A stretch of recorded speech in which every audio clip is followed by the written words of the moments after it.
Vamos para mais um Mexe Responde. Nós estamos aqui para responder a pergunta de vocês que são profissionais da área de engenharia, que são técnicos, que trabalham com sistemas elétricos. Mandem suas dúvidas para nós, que nós estamos aqui para responder. Eu vou responder agora a pergunta que é feita pelo Felipe B07. A pergunta é: quando usar chave seccionadora com e sem fusíveis? Essas chaves são as chaves que são instaladas no interior da subestação. As chaves seccionadoras são chaves que são utilizadas para isolar sistema elétrico. Quando elas têm a base fusível, além de isolar o sistema elétrico, ela tem a finalidade de proteção. As chaves com fusíveis, a gente aplica essas chaves em equipamentos que não possuem uma proteção direta no sistema de média tensão. Por exemplo, um transformador.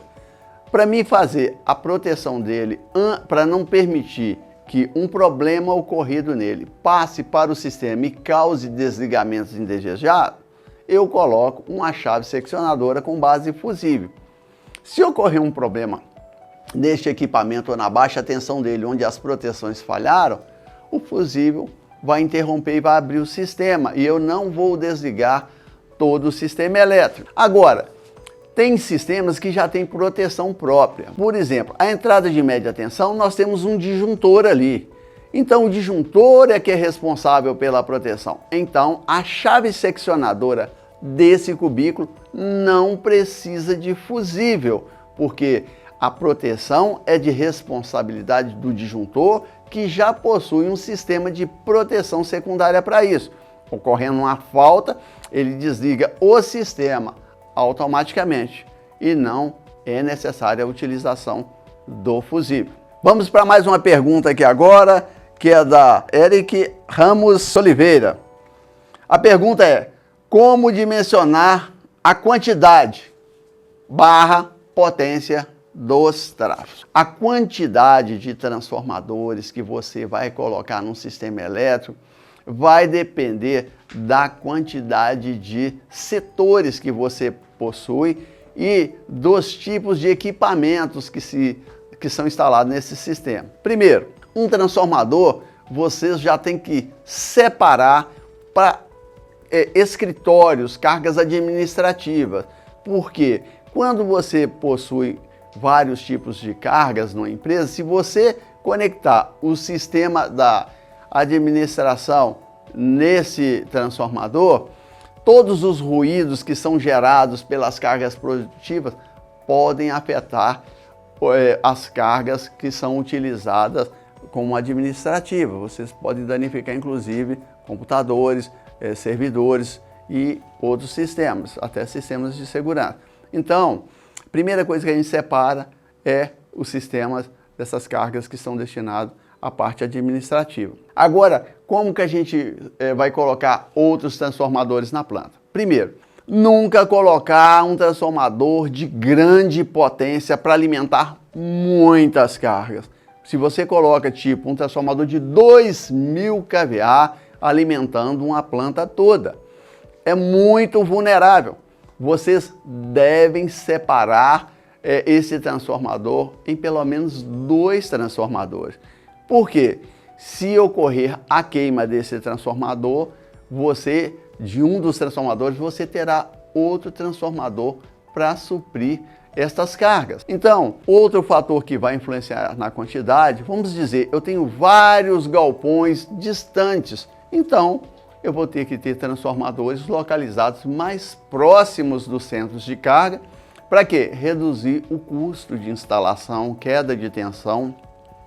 Então, este é outro fator que vai definir na quantidade. Eu não posso falar simplesmente 10 transformadores, não. Eu tenho que analisar vários fatores para definir as quantidades. Igual eu falei no início, um deles, separar carga administrativa. O segundo é diminuir a quantidade de transformadores para não concentrar carga neles. E eu colocaria um transformador grande se for uma carga que exige uma potência grande. Por exemplo, um forno com a potência lá de 2 MVA. Eu coloco um transformador lá tipo 2,5 ou 3 MVA para suprir essa demanda. Então, eu já teria um transformador aí para essa carga. Então, é seguindo esse critério e essa metodologia é que vocês vão definir a quantidade de transformadores para o sistema que vocês vão instalar. Muitas das vezes, outros profissionais, juntamente com a experiência de funcionamento de fabricantes do setor produtivo, já vão definir para você quantos transformadores vão ser. Eles já vão falar, ó, eu quero um transformador para esse setor, um para esse e um para aquele. Já vai vir definido, porque o processo produtivo exige isso. Então, esses são os critérios básicos para se definir a quantidade de transformadores. Agora, para se definir as potências, a gente deve seguir alguns critérios que podem ser diferenciados.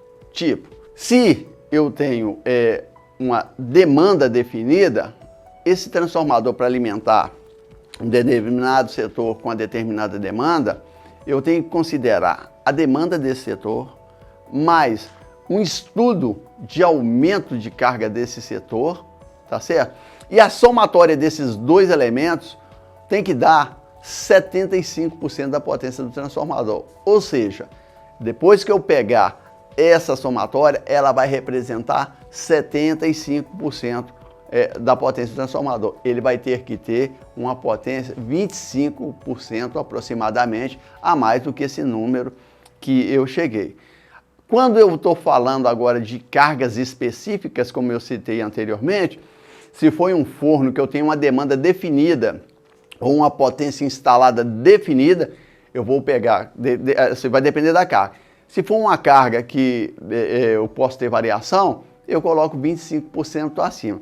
Se for forno que trabalha numa condição mais pesada, ou uma carga que trabalha numa condição mais pesada, eu jogarei pelo menos um fator de segurança de 1,5, porque eles podem sofrer variações muito bruscas. Então, eles têm que ter uma faixa de trabalho mais segura, além daquela nominal que o fabricante define. E agora, quando a gente está falando de N cargas separadas, onde a gente já calcula um fator de demanda para aquela instalação, o critério é o mesmo que eu falei no primeiro. É a demanda daquele segmento calculada, mais um estudo de projeção de aumento daquela carga para X anos que seja. E tudo isso eu tenho que colocar 25% acima, ou melhor, tá? Dividir por 0,75 para encontrar a potência nominal do transformador.